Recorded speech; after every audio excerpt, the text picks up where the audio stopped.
Let's talk about a question that is so big it almost feels like it's designed to break our brains. Just how many planets are out there in the universe? The number is absolutely staggering, but today we're going to do more than just count them. We're going to find a way to actually feel that number.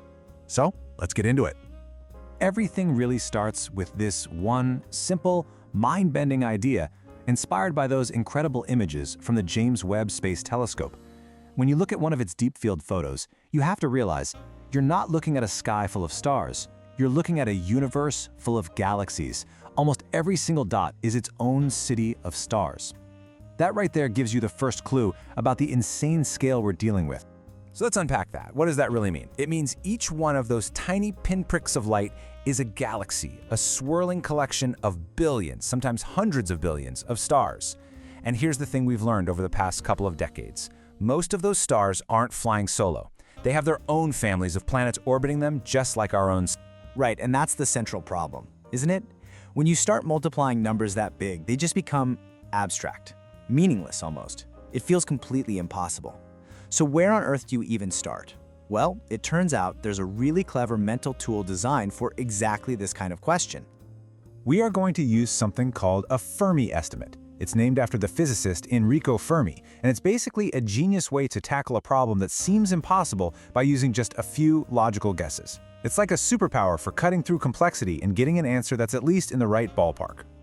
Now, the key idea here is that we're not looking for the exact number. Nobody can give you that. The goal is to figure out the order of magnitude. Are we talking about millions, billions, trillions? It's a way to get a feel for a gigantic number using just some common sense and a few reasonable assumptions. To see how this works, let's use Fermi's famous classic example. How many piano tuners are there in Chicago? You don't just guess, you start with what you know. Okay, the population is roughly 3 million. Then you make some logical assumptions.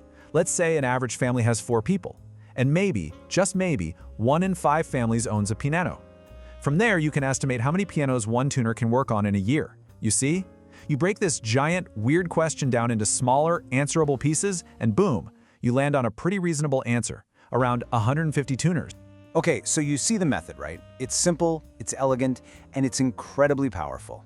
And now we're going to take that exact same logic and apply it not to Chicago, but to the entire observable universe to figure out how many planets are out there. Step 1. Let's start with the biggest piece. How many galaxies are there? Well, based on deep sky surveys from telescopes like Hubble and Webb, astronomers estimate there could be up to 1 trillion galaxies in the observable universe, a 1 with 12 zeros. That's our first number. Step 2. How many stars are in a typical galaxy? Now, this one can vary wildly, right? Our Milky Way has well over 100 billion. Some dwarf galaxies have way fewer, but a good conservative average to use is about 1 billion stars per galaxy. So we'll use that as our next building block. And here's the final, crucial piece of the puzzle. And this is something we've only really become confident about recently. Thanks to thousands of confirmed exoplanet discoveries, astronomers now have a conservative estimate that, on average, every single star hosts at least 1 planet. Some have a bunch, some might have none, but the average works out to about 1. And now, we just do the math.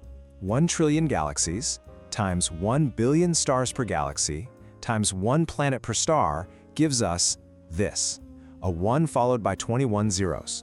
It's a number called a billion trillion. That is our Fermi estimate for the number of potential worlds in our universe. It's a number so big, it just kind of floats there, totally abstract. But an abstract number is, not very satisfying. We need a way to actually feel it, to grasp it. So how in the world can we wrap our minds around a billion trillion? We need a killer analogy to bring this cosmic scale down to human size.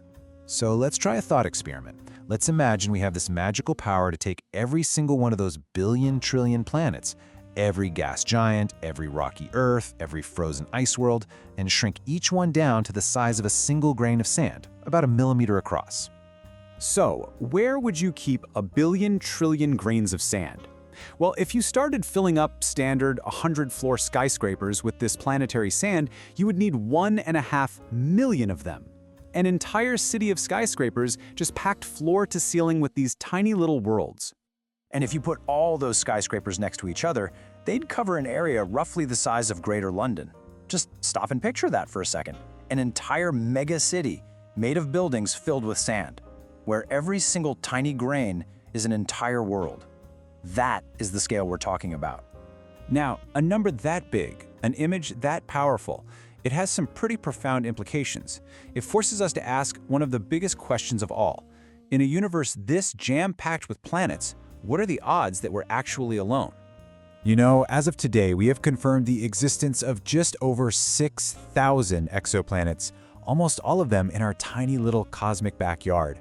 And when you compare that little number to the potential billion trillion out there, I mean, it barely even registers.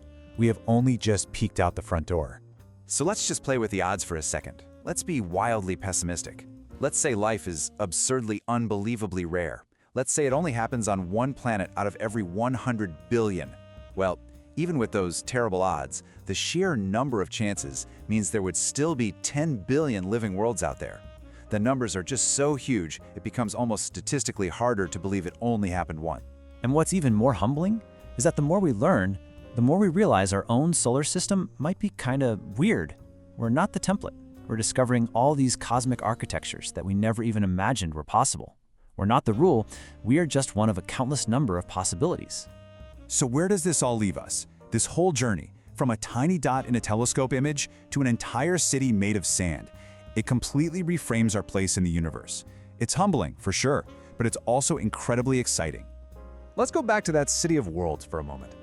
Every single grain of sand in there isn't just a place, it's a possibility. It is a unique cosmic experiment in physics and chemistry and in time. Each grain represents its own potential pathway from simple matter all the way up to complex consciousness. And that kind of leaves us with this final amazing thought.